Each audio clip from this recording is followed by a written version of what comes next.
اگر کوئی شخص حج پہ گیا ہو اور وہ وہاں پہ قربانی کرے، گھر کا سربراہ ہے، وہ حج پہ گیا ہوا ہے اور وہ وہاں پر قربانی کرے گا، تو کیا اس کے گھر میں جو پاکستان میں جو لوگ موجود ہیں ان کے گھر کے افراد، کیا وہ بھی قربانی کریں،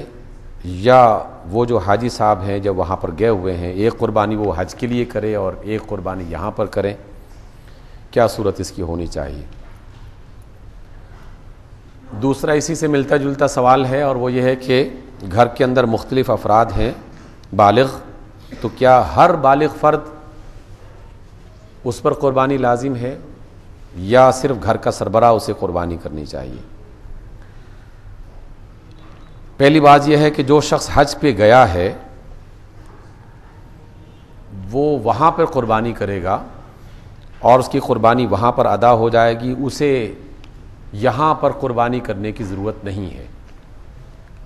اپنے گھر میں سربراہ ہونے کی حیثیت میں اسے یہاں قربانی کرنے کی ضرورت نہیں ہے۔ لیکن اگر اس کے گھر والوں میں سے بھی کچھ لوگ یا کوئی ایک آدھ اس بات کی اہلیت رکھتا ہے کہ وہ قربانی کر سکتا ہے بآسانی، تو اسے قربانی کرنی چاہیے اور اس قربانی کا یقیناً اسے اجر ملے گا۔ دوسری بات یہ ہے کہ رسول اللہ صلی اللہ علیہ وسلم کے اصحاب بتاتے ہیں، صحابی بتاتے ہیں کہ ہم جب اللہ کے رسول کے زمانے میں تھے تو گھر کے سربراہ کی طرف سے ایک قربانی کی جاتی تھی اور باقی سارے کے سارے اہل خانہ اس میں شریک ہوا کرتے تھے۔ پھر جیسے جیسے پیسہ دولت اضافہ ہونا شروع ہو گیا اس میں، تو ویسے ویسے لوگوں نے زیادہ قربانیاں کرنا شروع کر دیں۔ یہ جب میں نے بات پڑھی تو اس سے اور دیگر فقہا سے بھی اس کا ذکر ملتا ہے کہ اگر گھر کا سربراہ قربانی کر لیتا ہے تو وہ گھر کے تمام افراد کی طرف سے قربانی ہو جاتی ہے۔ لیکن اگر کوئی دوسرا فرد بھی اس کے پاس اپنا سرمایہ ہے، مثلا بیوی کے پاس اپنا سرمایہ ہے اور وہ ایک قربانی اپنی طرف سے کرنا چاہ رہی ہے، یا بیوی کے پاس اپنا سرمایہ ہے، وہ اپنے والد کی طرف سے، اپنی والدہ کی طرف سے، اپنے کسی عزیز کی طرف سے قربانی کرنا چاہ رہی ہے، تو وہ اپنے پیسوں سے ایسا کر سکتی ہے، لیکن ذمہ داری اس گھر کے سربراہ ہونے کے اعتبار سے پوری ہو جاتی ہے۔ ایک گھر میں دو بیٹے ہیں اور والد صاحب بھی کاروبار کر رہے ہیں یا برسر روزگار ہیں یا ان کے پاس سرمایہ ہے، دونوں بیٹوں کی شادی ہو چکی ہے، دونوں کا اپنا اپنا گھر بس چکا ہے، تو اب اس گھر میں 3 قربانیاں ہوں گی۔ اگر تینوں صاحب استطاعت ہیں، تینوں کمانے والے ہیں، کیونکہ اب یہ 3 گھر ہیں، بے شک وہ اکٹھے مل کر رہ رہے ہیں۔ جب ایک بندے کی شادی ہو جاتی ہے، کاروبار اس نے شروع کر دیا ہے، ملازمت شروع کر دی ہے،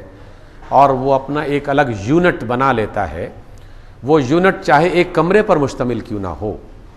وہ ایک الگ فرد شمار ہوگا، ایک الگ گھر شمار ہوگا۔ رسول اللہ صلی اللہ علیہ وسلم کے زمانے میں جو گھر کی نوعیت ہوا کرتی تھی اس میں خود اللہ کے رسول کا اپنا گھر دیکھ لیجئے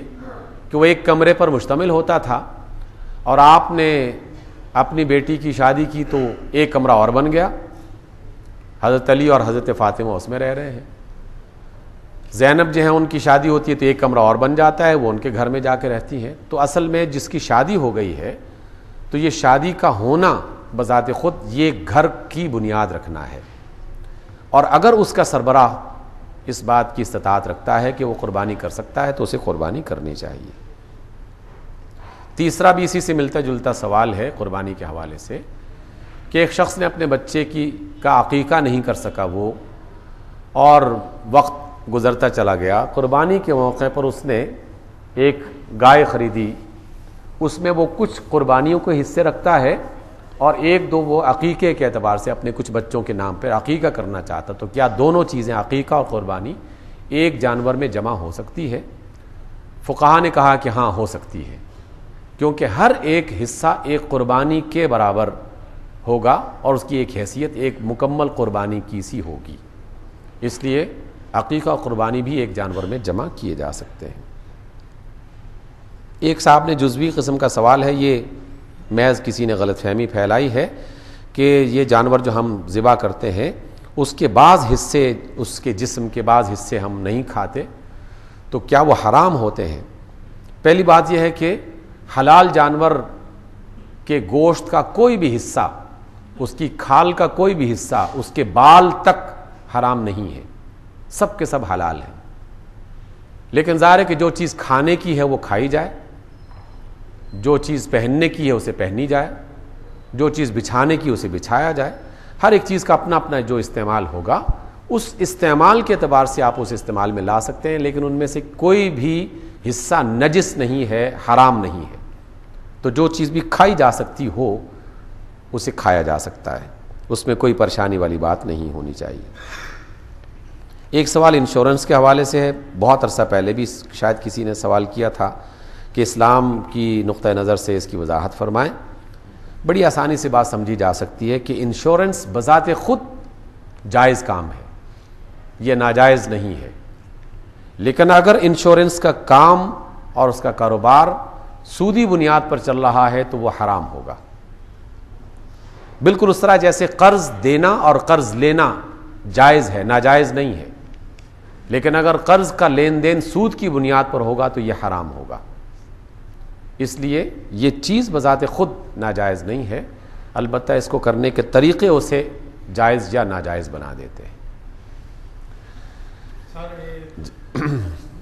میرے بزرگ ابھی ان کی 70-80 سال عمر ہوئی ہے جی، وہ کاروبار میں تو رہ گئے ہیں، ٹھیک ہے، تو گھر میں ہوں، میں سربراہ ہوں، تو زیادہ وہ جو کاروبار رہ گئے ہیں تو قربانی دینی ہے تو ان کی ہوگی یا مجھے دینی چاہیے؟ نہیں،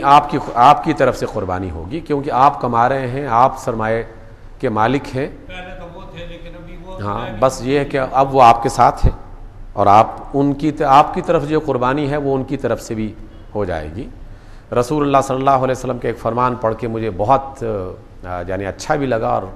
ایک عجیب سا احساس پیدا ہوا، اور اولاد بچوں کے لیے تو ایک شخص نے کہا کہ اگر کوئی والد یا کوئی والدہ اپنے بچوں کے مال میں سے بغیر اجازت کچھ لے لے، یعنی وہ پیسے کمائے ہیں بیٹے نے، لیکن اس کے باپ نے، اس کے والد نے اپنے بیٹے کے مال میں سے بغیر بتائے کچھ لے لیا ہے، تو کیا یہ جائز ہے؟ تو آپ علیہ السلام نے بڑا خوبصورت جملہ فرمایا، آپ نے فرمایا کہ اس کی اولاد اور اس کا مال اسی کا ہے، وہ اولاد بھی اسی کی ہے اور اس کا مال بھی اس کا ہے۔ اس لیے اگر کوئی باپ اپنے بچوں میں کے کمائے میں سے کچھ لیتا ہے، بغیر پوچھے بھی لیتا ہے، تو یہ بغیر پوچھے اس نے دوسرے کا مال نہیں لیا، اس نے اپنا ہی مال لیا ہے۔ اس لیے آپ جو قربانی کریں گے تو آپ کے والد صاحب اس میں خود بخود، آپ کا مال اصل میں انہی کا مال ہے اور خود آپ بھی انہی کا مال ہے۔ ابھی ان کی زمین ہے وہ تو ہم کھا رہے ہیں، بس وہی ٹھیک ہے، نہیں میں مطلب ان کی زمین اگر وہ قربانی کر سکتے ہیں، زمین تو ان کے نام پر ہے، اگر آپ قربانی کر سکتے ہیں ان کی طرف سے بھی تو دو قربانی کر سکتے ہیں۔ ایسا بھی ہے، اگر ان کا سرمایہ ہے زمین کی شکل میں، پیسے کی شکل میں آپ کے پاس موجود ہے تو آپ ان کی طرف سے بھی قربانی کر سکتے ہیں۔ جی میں نے صدقہ ٹھیک بکرا یعنی اللہ کے نام پر، ٹھیک، تو اب میرا فرض کیا اس وقت ارادہ تھا کہ میں یہ ذبح کر کے دوں، ٹھیک ہے، اب میرا ارادہ یہ ہے کہ کچھ یتیم بچے ہیں ان کو میں ثابت بکرا خرید کر دے دوں، کیا یہ جائز ہے؟ جی دونوں صورتیں جائز ہیں، کوئی مسئلہ نہیں ہے، آپ اس دیں ذبح کر کے کھلوا دیں یا ویسے ان تک پہنچا دیں، ظاہر ہے کہ وہ بھی ذبح کر کے ہی کھائیں گے، اس میں اس کا استعمال جو بھی وہ کریں اس میں کوئی مسئلہ نہیں ہے، کوئی پریشانی والی بات نہیں۔